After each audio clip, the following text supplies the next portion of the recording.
자, 수능특강 고전시가 2번에 문제 3번 적절하지 않은 것을 골라보라고 했습니다.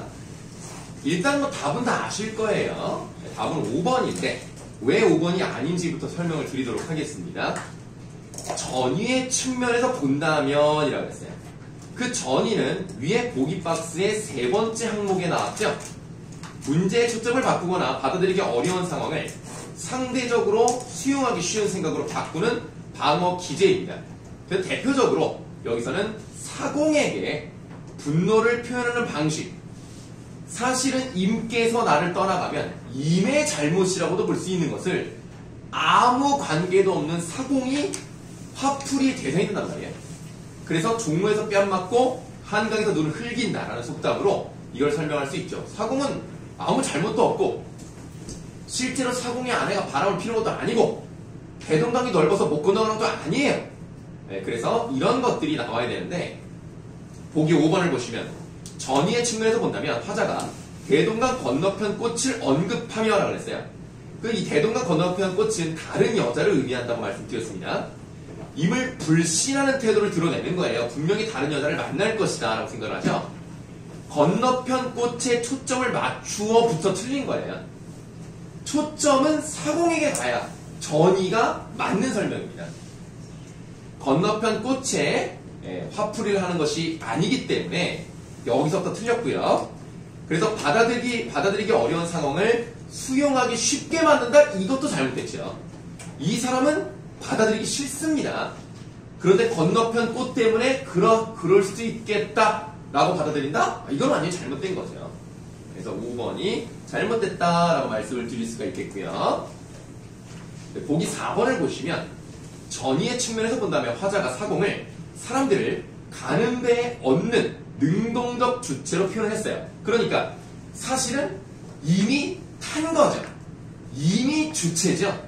근데 그거를 가만히 있는 사람을 이렇게 들어다가 얹어 놓은 것처럼 사공이 능동적인 것처럼 표현했단 말이에요. 그래서 강을 건너는 임의 선택을 사공이 주도한 것처럼 초점을 바꿨다는 얘기입니다. 그래서 4번은 맞다고 볼 수가 있겠네요. 어디예요? 어디 몇 번? 네, 지금 48쪽이요. 왜 그런 거예요? 그냥 그런 거예요? 왜 그러냐면 자기 생각은 그런 거지. 임께서 떠나고 싶지 않았는데 사공이 갔다가 났다 이렇게 믿고 싶은 거죠. 이게 방어 기제라고 하는 거예요. 다른 질문.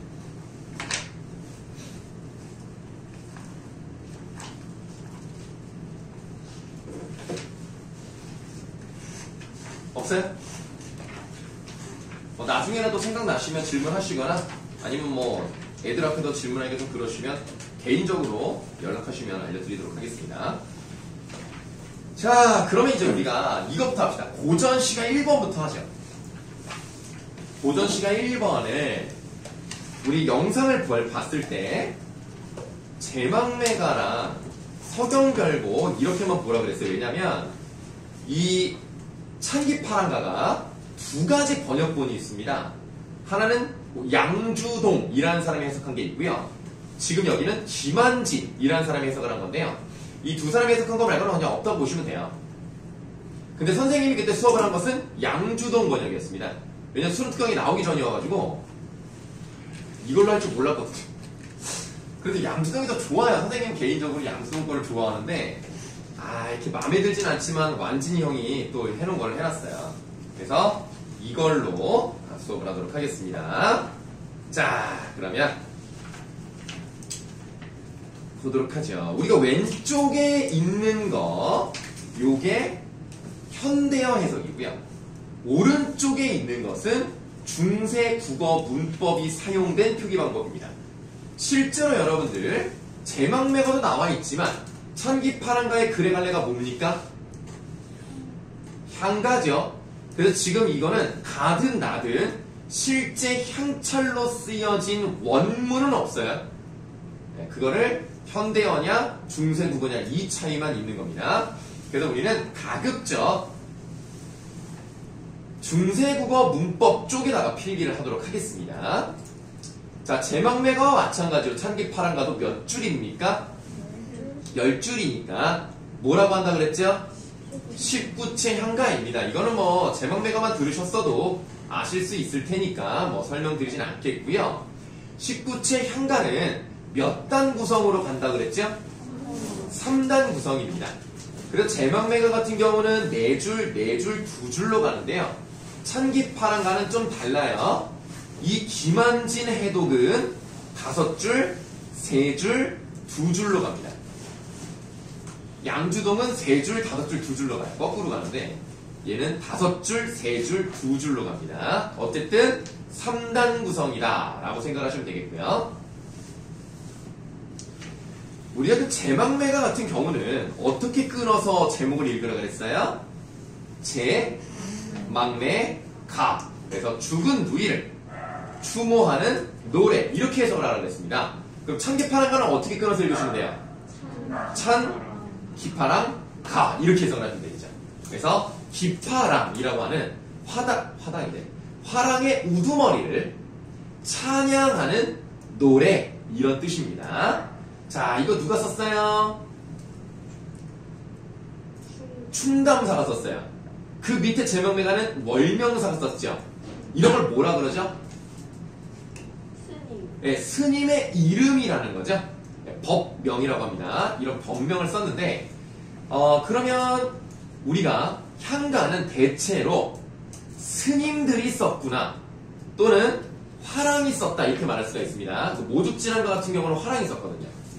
모든 향가가 다 승려나 화랑이 쓴 건 아닙니다. 왜냐하면 서동요 같은 것만 보시더라도 서동이는 그냥 천했거든요. 되게 낮은 층이었단 말이야.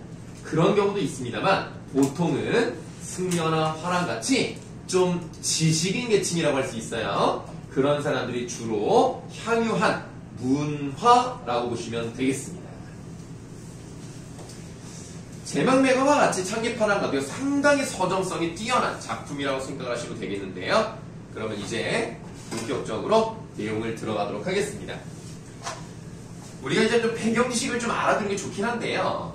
어떤 설정이라고 생각하시면 되겠냐면 기파랑이 여기 없어요. 여기 없다는 것이 정말 공간적으로 떨어져 있다 이렇게 볼 수 있겠습니다만 죽었다라고도 볼 수 있는 거예요. 그래서 그 기파랑을 이제 추모하는 마음에서 썼다는 설정으로 가겠습니다. 자, 우리가 제막매가를 이제 배워서 아시겠지만 불교에서는 죽어서 어디로 가죠? 그 좋은 일을 하고 이제 덕을 쌓았어. 돌을 잘 닦았으면 어디로 가요? 미타찰로 가죠? 미타찰이 어디 있다 그랬어요? 어느 쪽에 있다 그랬어? 서쪽에 있다 그랬어요. 그래서 서방정토라고도 합니다. 서방정토, 미타찰, 극락 같은 거예요. 서쪽에 있어요. 이 기파랑도 서쪽으로 갔다고 보는 거예요. 이제 그 배경으로 갑니다. 이 향가가 사람마다 해석이 다르고 그리고 정확하지가 않기 때문에 좀 이런저런 얘기를 좀 드리는 겁니다. 느껴봄 바람에 이렇게 되네요. 뭐 뜻은 왼쪽에 나와 있으니까 흐느끼며 바라봄에 이렇게 해석이 돼 있어요. 양주동 해석을 보시면은 구름 장막을 열어 젖힘에 이렇게 시작을 합니다. 완전히 다르죠. 근데 여기서는 흐느끼며라고 시작을 했기 때문에 일단 서정적 배경부터가 좀 슬퍼. 그럼 왜 흐느낄까? 여기 없으니까. 그래서 죽었다고도 보는 거예요. 자, 흐느끼며 바라봄에 다음 이슬 발견 다라리라고 되어 있고요. 왼쪽에 이슬 밝힌 다리라고 되어 있네요. 그럼 다라리 부분에다가 네모를 하도록 하겠습니다. 다라리. 이게 말 그대로 다리입니다. 근데 이 다리요. 펜 구름 조초 떠간 언저래 라고 되어 있습니다. 이 다리요. 흰 구름을 따라서 떠나가 버렸어요. 그럼 어느 쪽으로 갔어요? 서쪽으로 갔죠. 그 언저리에 이 사람이 있는 겁니다. 그럼 지금 달이 이제 젖고 구름은 있고, 아니 구름도 이제 갔고, 그 어두울 때에 이 시적 화자가 여기에 있는 거예요. 그러면 달이라는 것이 서쪽으로 갔다면, 기파랑이 죽었다고 본다면, 달도 기파랑이라고 볼 수 있겠죠. 그래서 아까 네모친 요 다라리에다가 자 기파랑에 무엇을 나타내는 것이냐? 많은 사람들이 우러러 보는 존재, 그리고 많은 사람을 비춰주는 존재니까 기파랑에 무엇을 비유했다고 보실 수가 있겠어요? 사람들이 와 이렇게 쳐다보니까 여기 조용해, 빨리 얘기해.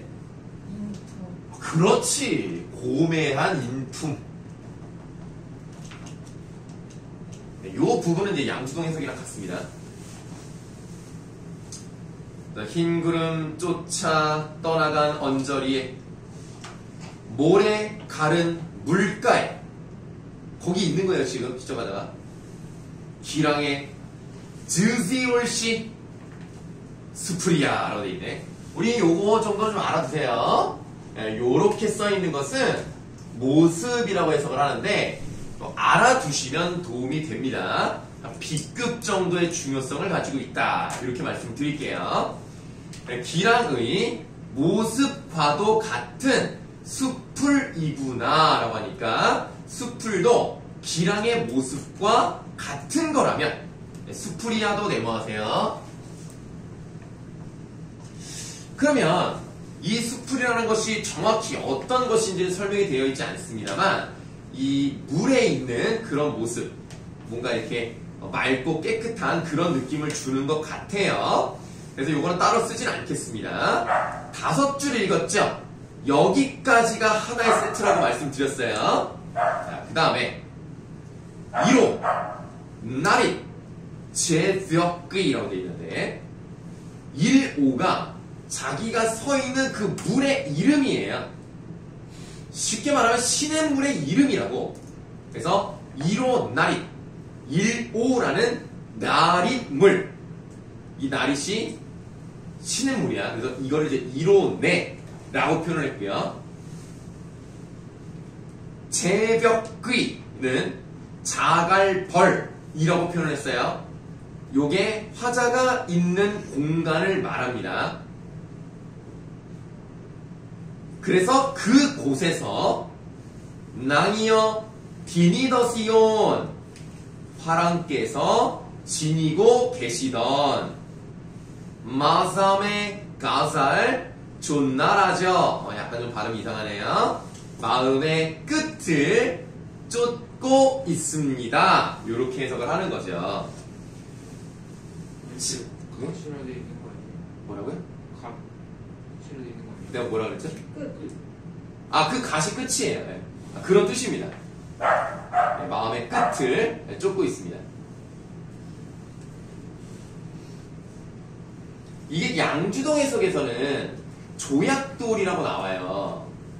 그 조약돌이라는 게 어떤 특징이 있냐면 겉으로 모양은 어때요? 둥글죠? 뭐라고요? 우락부락하다고요? 아, 자갈 조약돌은 둥글둥글 하잖아. 근데 만지면 어때요? 단단하죠. 그래서 이거를 겉으로는 부드럽고 속으로는 강한 그런 성격을 의미한다고 해석을 하거든요. 근데 얘는 그렇지 않아요. 그래서 별로입니다. 자, 이론의 자갈벌에서 낭이 지니시던 마음의 끝을 쫓고 있습니다. 아, 여기서 지금 보시면 쫓이라고 발음했지만 사실은 쫓고 있노라가 맞아요. 쫓다라고 표현하면 정신적으로 따른다는 뜻입니다. 자, 아야에다가 바로 하시면 당연히 이게 뭐죠? 낙구의 감탄사로 시작하는 부분을 알 수가 있어요. 이 부분은 제명매가 부분에서 뭐 시선 집약된다는 얘기를 했으니까 넘어가도록 하고요. 그림 하나 그리겠습니다. 제명매가에서도 그림을 그렸는데, 자, 내가 지금 뭘 그렸어요?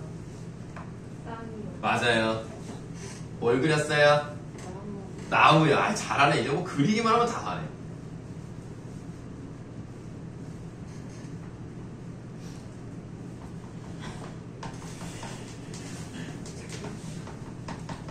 활짝 같잖아.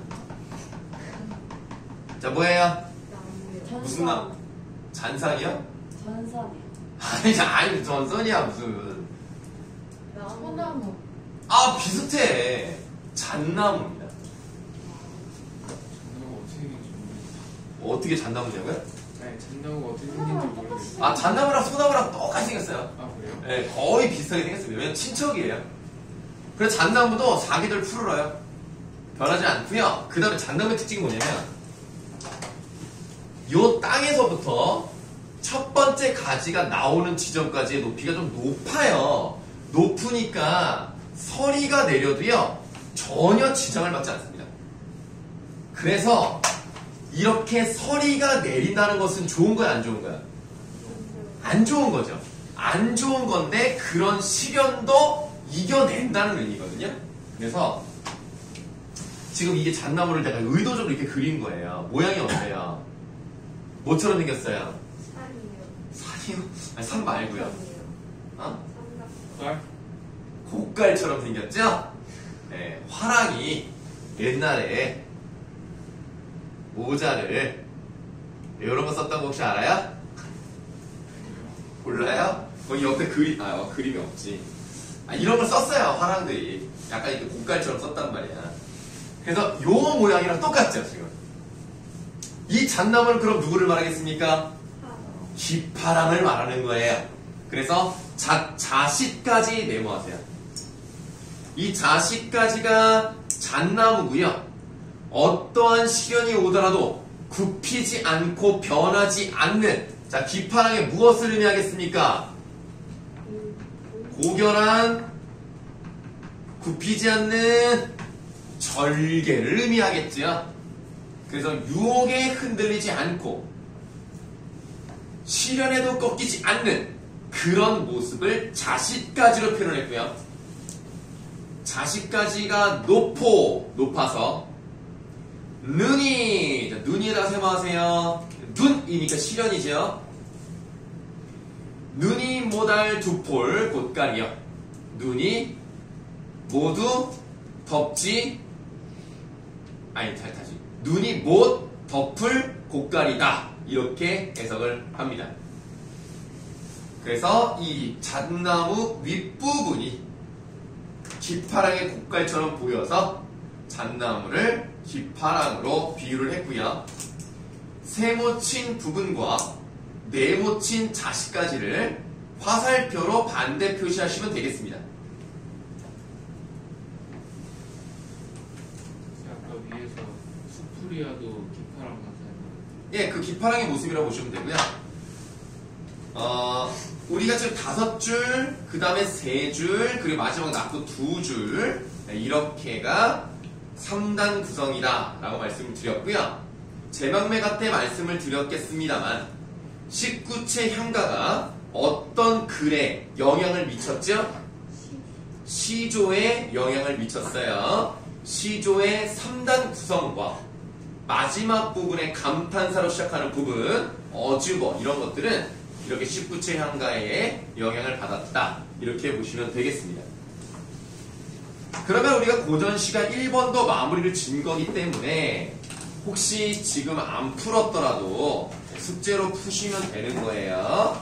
고전시가 1번을 숙제로 다시 나가겠습니다.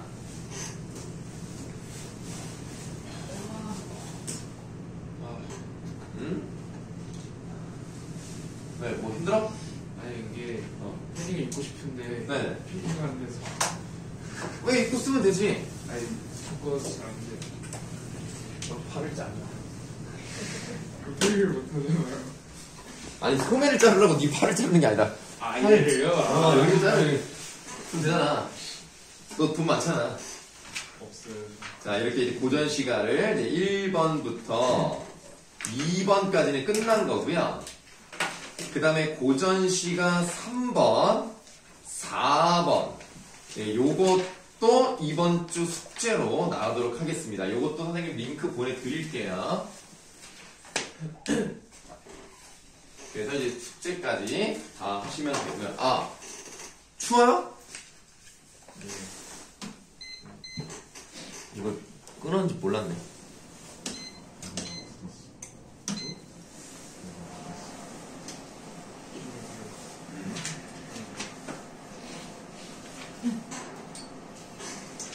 아, 그냥 5번까지 해버리죠.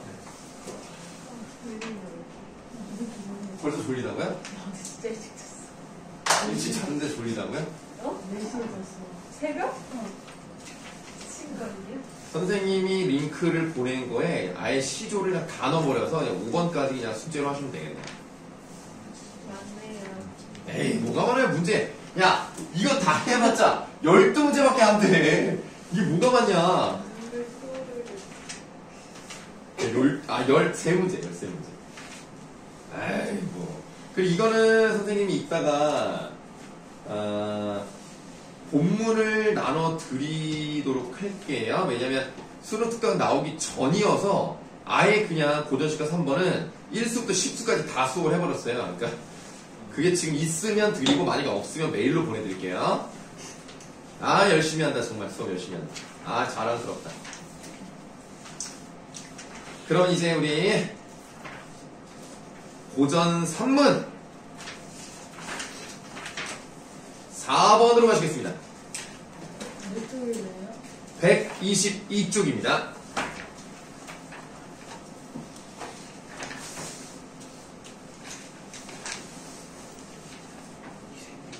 네, 인생규장전 보도록 하겠습니다. 기억이 안 나요.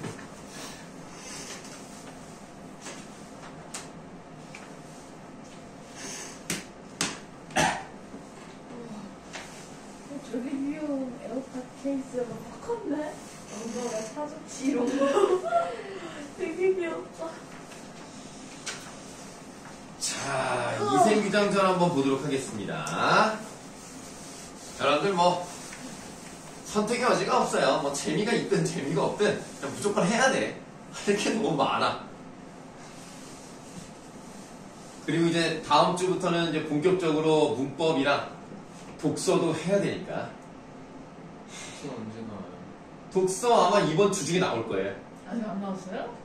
나왔어요? 독서? 네. 내가 못 봐서. 서점에 엄매는 있어요. 독서 봤어요? 인터넷에서. 아, 인터넷 말고. 실제 오프라인으로. 난 엄매가 있는 걸 봤거든요. 그래서 너희들한테 이제 몇 명한테는 막 사라고 얘기한 거고.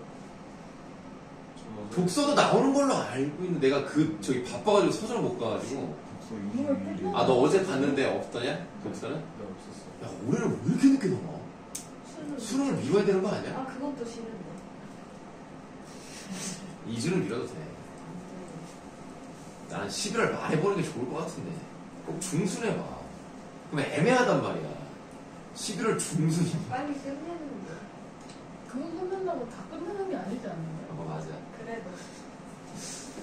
뭐 어쨌든 여러분들 이생규장전 설명드리겠습니다. 자, 제목의 의미부터 볼게요. 이생 이렇게 돼 있어요. 이렇게 성씨 뒤에 생이 붙으면 무슨 뜻이에요? 병원. 그렇죠. 이시성을 가진 젊은 선비란 뜻을 가지고 있습니다. 그럼 규장은 뭐예요?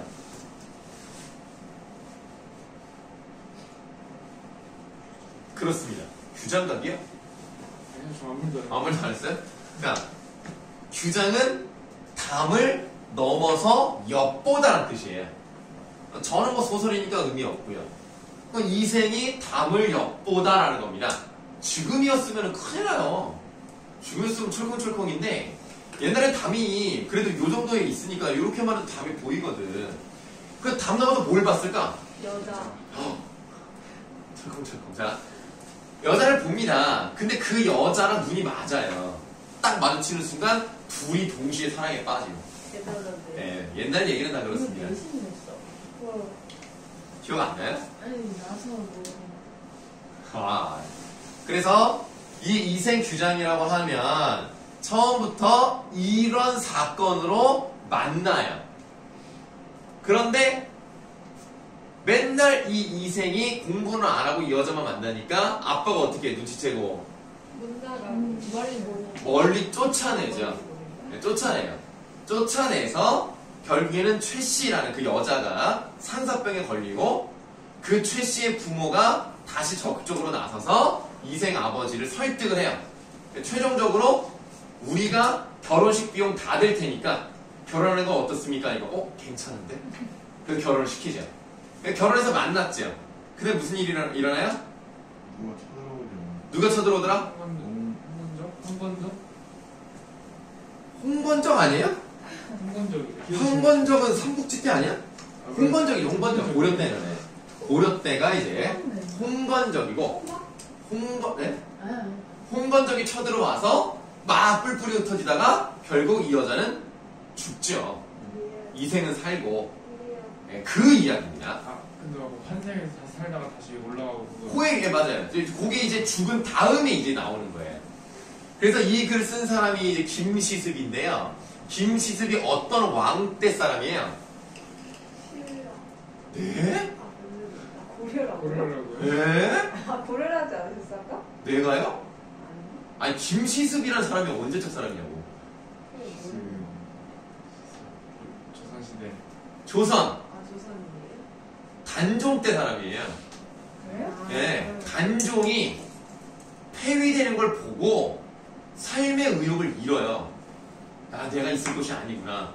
그래서 여기 저기 돌아다니면서 뭐 승려가 되기도 하고 글을 쓰기도 하고 뭐 그랬다는 얘기가 있습니다. 그래서 이제 김시습이라는 사람이 원래 굉장히 천재죠. 5살 때부터 뭐라 그러더라? 뭐 글을 썼다 그랬나? 천재입니다. 암기도 잘하고. 네, 그런 사람인데 삶의 의욕이 없어서 이렇게 이제 글 남기고 있었다. 뭐 이렇게 보시면 되겠습니다. 그래서 이 사람의 글은요 대체로 부정적이에요.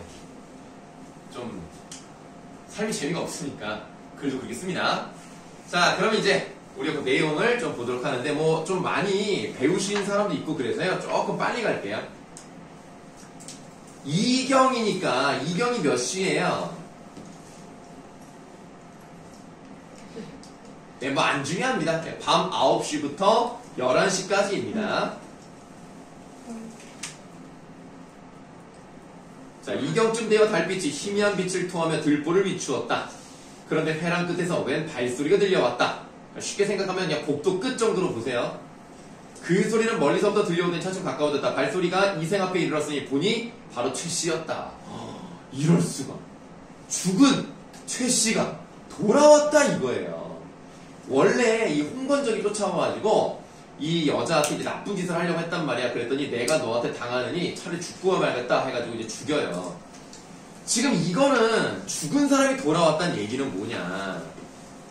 이승과 저승의 경계를 허물었어요. 그렇죠? 허물고 죽음도 초월했어요.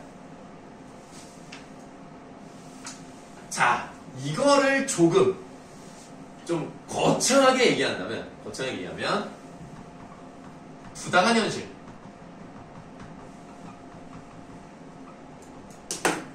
전쟁이라는 건 좋은 게 아니고 내가 원하지 않게 돼버렸잖아. 내가 원하는 삶을 살지 못하게 돼버렸어. 그런 부당한 현실에 대한 저항, 의지가 들어가 있는 겁니다.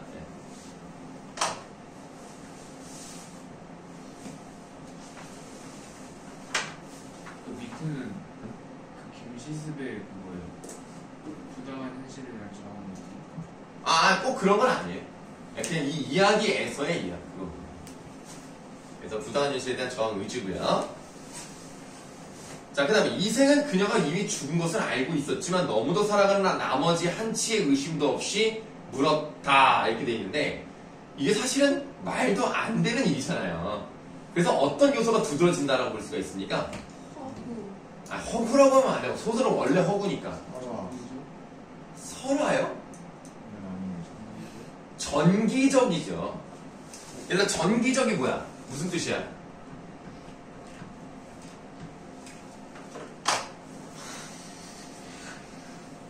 MBTI가 다 I냐? 다 I로 시작해. 그게 말들이 없어.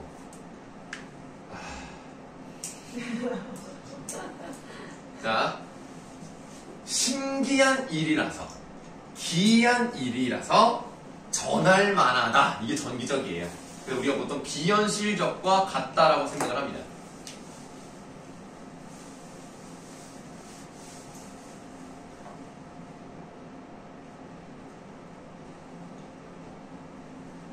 세 줄 내려갑니다. 저는 본디 이렇게 시작을 하죠. 저는 본디 양가의 딸로서 어려서부터 어머니의 가르침을 받들어 스노키와 바느질에 힘쓰고 시서와 인의의 방도를 배울 뿐이었습니다.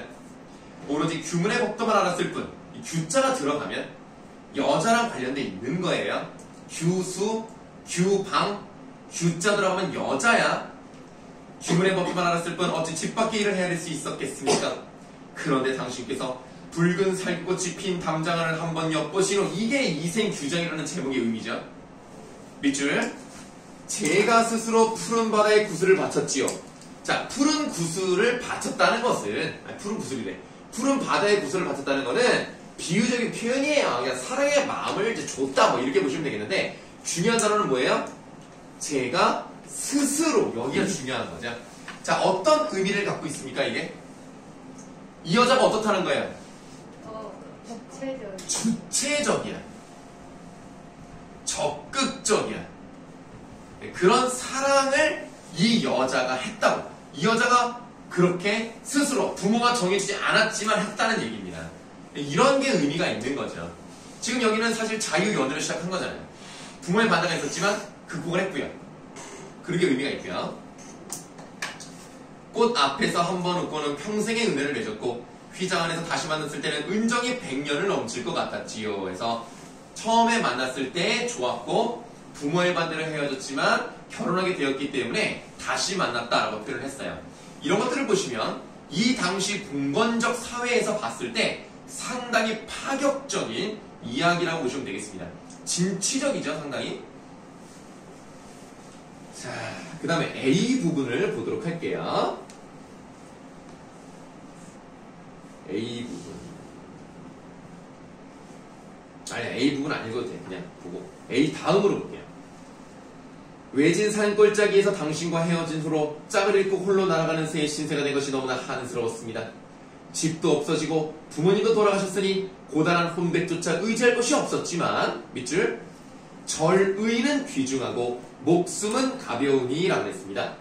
자, 아까 홍건적이 이 여자를 이제 겁탈을 하려고 했어요. 그랬더니 그거를 막기 위해서 내가 차라리 죽을지언정 개돼지와는 이제 하고 싶지 않다 뭐 이런 식으로 얘기를 하니까 죽였단 말이죠.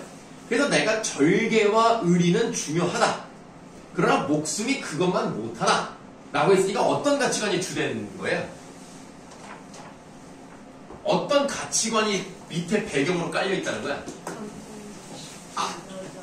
그러니까 맞는데 그러니까 유교적 가치관이 밑밥으로 깔려있다는 얘기죠.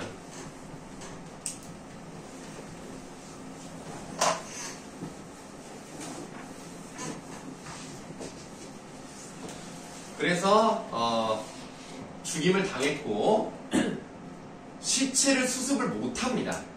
그래서 그냥 어디 길거리에 그냥 썩어가고 있는 거죠. 그런 상황이고요. 뭐 어쨌든 이렇게 돌아왔으니까 잘 되었으면 좋겠습니다. 뭐 이런 얘기를 하게 되고요. 쭉 넘어가서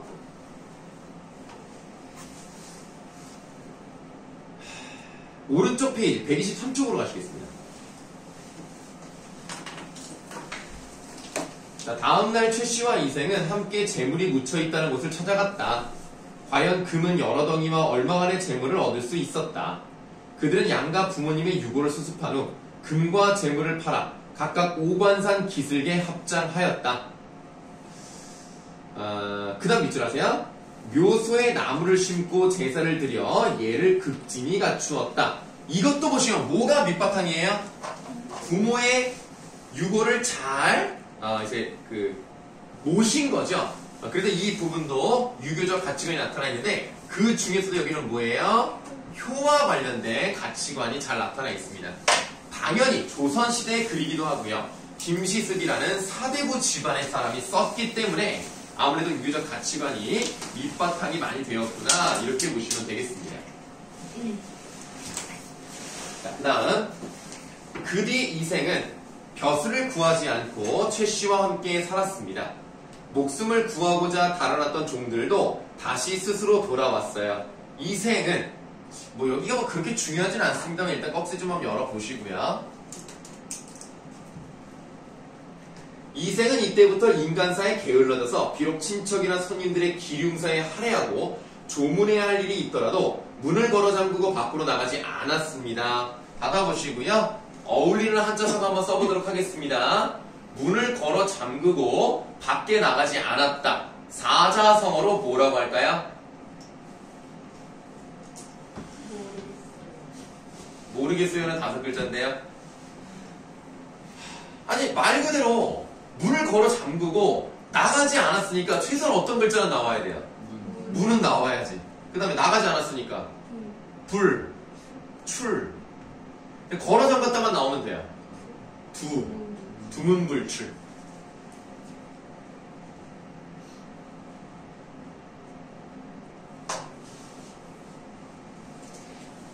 그는 항상 최 씨와 더불어 시를 지어 주고받으며 금실 좋게 행복한 시간을 보냈다.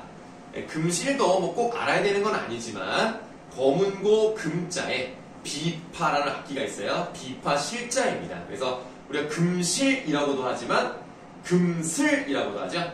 그래서 금실 또는 금슬은 부부간의 사이가 좋은지를 얘기하는 거예요. 금실 좋게 행복한 시간을 보냈어요. 그렇게 몇 년이 흘러갔습니다. 그러다가 어느 날 여자가 막 울어요. 그래서 어떤 말을 하냐면 좀 내려가시면 저승길의 운수는 거기서부터 보도록 하겠습니다. 저승길의 운수는 피할 수가 없답니다. 하느님께서 꺽쇠 하느님께서 저와 당신의 연분이 아직 끝나지 않았고 또 저희가 아무런 죄악도 저지르지 않았음을 아시고 이 몸을 환생시켜 당신과 지르며 잠시 시름을 잊게 해주신 것이었어요. 하고 닫으시면 되겠습니다. 원래는 안 되는데 한 번 가면 돌아올 수가 없는 게 맞아. 그렇지만 왜 만날 수 있었냐면 아직 인연이 끊어지지 않았기 때문이고 그리고 착하게 살았어. 그래서 살려주신 거야 한 번. 그러니까 지금 이 부분은 환생의 이유가 나온 거고요. 좀 문학적, 서서적 장치로 말한다면 만날 수밖에 없는 거잖아 지금. 이렇기 때문에 그래서 필연성을 부여합니다. 요런 게 좀 장치로서 중요한 거죠.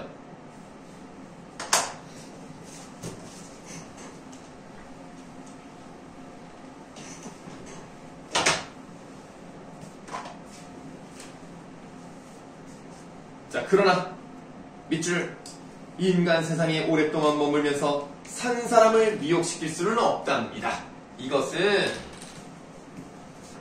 이승과 저승의 경계가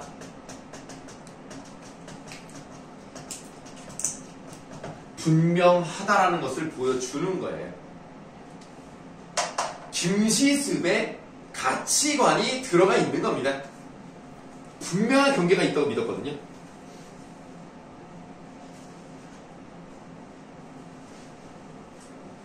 자기 아내가 이렇게 말을 하고 이제 가야 된대. 안 갔으면 좋겠지만 가야 되는 걸 어떻게 해요. 그래서 중략 이후에 이생도 슬픔을 걷잡지 못하여 말하였다. 내 차라리 당신과 함께 저 세상으로 갈지언정 어찌 무료에 홀로 살아남을 수가 있겠소. 지난번 난리를 겪은 후 친척과 종들이 뿔뿔이 흩어지고 뭐 그냥 풍비박산이라고 하죠. 돌아가신 부모님의 유해가 들판에 버려져 있을 때 당신이 아니었다면 누가 부모님을 묻어드릴 수 있었겠소. 옛 성인이 말씀하시기를 하고 이제 꺽쇠를 열어요. 어머니 살아계실 때는 예로서 섬기고 돌아가신 후에는 예로서 장사 지내야 한다 하고 닫으시면 되겠습니다. 이런 것도 보시면은요, 뭐가 중심이 되죠? 효를 중시하는 유교적 가치관이 나타나 있습니다.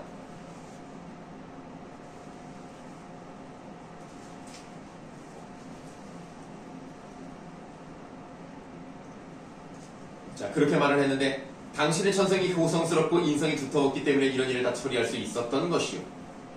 당신의 정성이 너무도 감격하지만 한편으로는 나에 대한 부끄러움을 참을 길이 없었어. 부디 그대는 인간 세상에 더 오래 머물다가 100년 후 나와 함께 흙으로 돌아가시구려. 최씨가 대답하였다. 당신의 목숨은 아직도 한참 더 남아있지만 저는 이미 귀신의 명부에 이름이 실렸으니 이곳에 더 오래 머물 수가 없답니다. 만약 제가 굳이 인간 세상을 그리워하며 미련을 두어 운명의 법들을 어기게 된다면 단지 저에게만 죄가가 미치는 것이 아니라 당신에게도 누를 끼치게 될 거예요. 다만 제 유해가 아무 곳에 흩어져 있으니 만약 은혜를 베풀어 주시려면 그것이나 거두어 비방함과 햇볕 아래 그냥 놔들지 않게 해주세요. 지금 여기서 보시면 우리가 좀 이해가 안 되는 부분이 아니 몇 년 지났다며 몇 년이 지났는데 아직까지도 시신을 수습을 안 했다는 게 좀 이상하지 않아요? 왜 그랬을까? 호마요? 통나서 그런가요? 아, 왜 또 말을 이렇게 무섭게 해? 아니, 물론 뭐 이렇게 막 이렇게 찢어 죽인 건 맞는데, 토막나서 그런 게 아니에요. 그런 줄 알아요. 할 수는 있어요. 왜냐면 나중에 하거든요. 시간이 아까워서. 아이, 뭐, 그거 뭐, 어디 있는지 이생이 몰라요. 되게 어딘지 알아요. 이생이 되게 소인배 아니에요? 아, 그래서 그런 건 아니에요. 뭐, 무서워서? 아니요? 어. 뭐라 그러지? 아니 말을 되게 소심해요 얘가 이생이. 소심해서 뭐. 그래서 못하는 이거 거. 뭐 앞에 내용에서도 어. 그게 아닌가? 그러니까 소심한 건 맞아요. 좀 그런 편이긴 해요. 맞아요. 아빠한테 한마디도 못하고 가라니까 가고. 그러니까 어. 되게 주체적이지 못해요 얘는. 아, 그래서 그렇다? 누가 시키기 전까지는 사실 안 돼. 아, 그러니까 네. 아내가 시키니까 네. 아, 원래 남자들이 원래 아내가 시킨 대로 시킨 것만 하는 거. 아, 근데 그렇게 하면 좀 의미가 없으니까 좀 너무 없어 보이잖아. 왜 그러냐면 시신을 수습한다는 얘기는 뭐예요? 죽었다는 거를 인정한다는 얘기잖아. 지금까지 받아들이지 않았던 거야, 죽음을. 그래서 수습하지 않은 거예요. 시신이 거기 그대로 있어요? 네, 그대로 있어요. 얘 그대로 있더라고요. 물론 뭐 이제 뭐 뼈만 남았겠지만, 어쨌든, 예, 남아있어요. 그래, 나중에 이 지금 수로 특강이 뒷부분이 몇 줄이 안 나와 있는데요. 수습한다는 내용이 나와요. 그래서 유골을 거두어가지고 자기 부모님 무덤 옆에다 이렇게 심어주면 된다. 묻어줍니다. 네, 그리고 이생이 어떻게 돼요? 묻어주고 나서 죽어요. 네, 몇 달 뒤에 죽어요. 자기도 계속 생각하다가 아이고 보고 싶다. 아이고 하다가 이제 시름시름 앓다가 죽어요. 그래서 마치 옛날 이야기인 것처럼 사람들이 이 이야기를 듣고 눈물을 흘렸다더라 뭐 이런 식으로 끝이 납니다. 설화적인 기법이 사용되면서 끝이 나요. 지금 이 글을 보시면 몇 번의 만남, 몇 번의 헤어짐?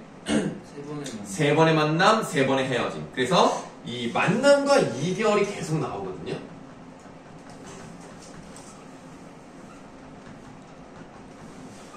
만남과 이별의 반복이 나타나요. 그래서 어떻게 되냐면 쫄깃쫄깃한 거야.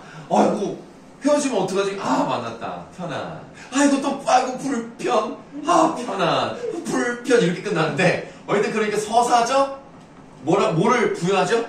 쫄깃쫄깃한 거 뭐라 그래? 긴장감을 부여하는 거예요. 그러니까 재밌지. 여러분들은 재미없을 수 있는데 재밌어. 그리고 이렇게 계속 반복된다는 것은 어떠한 시련이 있더라도 이겨내겠다. 아까 말했던 그 저항 의지, 부당한 현실. 예를 들면 부모님이 반대한다는 건 뭐예요? 부모님이 정해준 사람이랑 결혼을 해야 되잖아. 근데 얘네들은 공부해야 되는 애인데 막 연애하고 있으니까 혼냈단 말이에요. 그런 사회적 분위기 때문에 헤어진 거야. 두 번째는 전쟁 때문에 헤어진 거야. 세 번째는 죽음 때문에 헤어진 거야. 내가 원하지 않았지만 자꾸 이런 일이 일어나면 이건 부당한 현실이라고 봐야 되겠죠. 그것을 이제 저항 의지를 보여주는 겁니다. 물론 마지막에는 안 되지만 그런 것을 보여주는 소설입니다. 나는 뭐 이 당시에는 굉장히 잘 썼고요. 그리고 이 글을 쓴 사람은 조선시대 사람이지만 이 글의 배경은 고려입니다.